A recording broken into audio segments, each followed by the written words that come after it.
ఏమండోయ్, ఈరోజు మీకు ఒక మంచి మొక్కను పరిచయం చేస్తానండి. ప్రతి గార్డెన్లోనూ తప్పనిసరిగా ఉండాల్సినటువంటి కాయగూర ఇదన్నమాట.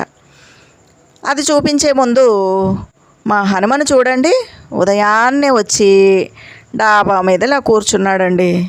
తోడుగా ఇంకొక కోత వచ్చిందండో ఈ సపోటాలు కోసుకుని తింటోందనమాట.